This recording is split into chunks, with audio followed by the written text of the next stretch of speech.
We have flip phones, we have smartphones, then we have the Samsung Galaxy Note 10 Plus.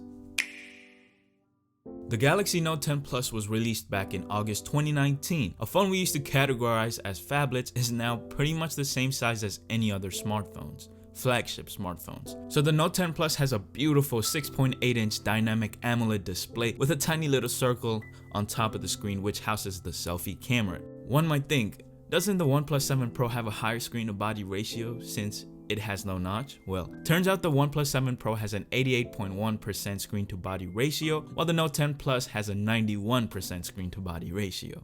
It's a stunning display.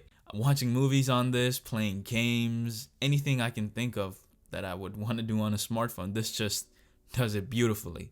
Sure, it might not have a 90Hz display, but I'm sure the newer Note 20 Plus or the 20 Ultra is gonna have a higher refresh rate. Since I like to use my phones without a case, I have come across one issue, and that's with the curved display. Anytime I try to use this phone with one hand, I'm more than likely to accidentally touch the screen with my palm or my finger wrapping around the phone. With that being said, I've already made a separate video talking about my gripes about this phone, and someone commented in that video saying that I should use a case on this, so if you're having any issues like this, then you might want to put a case on it.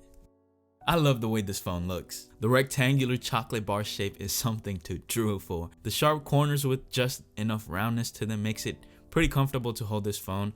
And the back, well, it speaks for itself.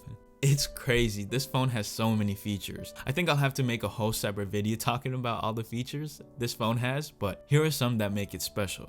First of all, the S Pen. It's a self-charging stylus. Well, once you put this in the phone, the stylus automatically charges, and it can be used as a magical wand to take pictures, take notes, draw. It can be used as a magnifying glass on the phone screen. Just know once you pull this out, it turns the phone into a whole different beast. There's also expandable storage, which can take a micro SD card of up to 1 terabyte. It can also take super slow-mo videos at 960 frames per second, which turns a 0.4 second video into a 12-second long video.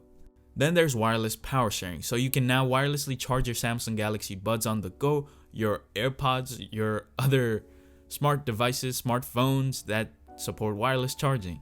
You can charge with the Note 10 Plus from the back. With the iPhones, you can mirror your screen on the TV using Apple TV. Well, with the Samsung Galaxy Note 10 Plus, you can also do that via Android TV, but wait, there's more. There's Samsung DeX. Samsung DeX is a feature that enables users to extend their device into a desktop-like experience by connecting a keyboard, a mouse, and a monitor.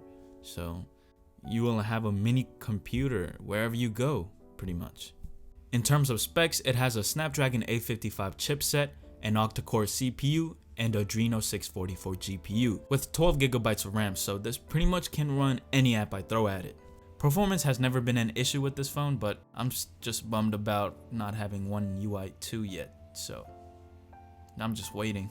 So there are a total of 5 cameras. There's a 12 megapixel wide camera, another 12 megapixel telephoto camera, and a 16 megapixel ultra wide camera. And then there's a 10 megapixel selfie camera.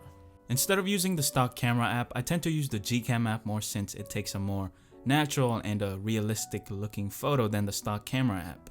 As you can see, I took a photo of this iPhone 4 and my palm looks a little more exposed on the stock camera app compared to the GCam app. Also with my face, you can see these two photos look like they were taken from 2 different phones. The stock camera app tends to smoothen out my face with more of like a beauty mode look, while the GCam app looks true to life, and I just prefer it more than the stock camera app. So the battery life on this phone is also great. It has a 4300 mAh battery that can easily last me throughout the day. I even have the screen resolution turned up all the way to WQHD+, and that still hasn't hindered the battery life.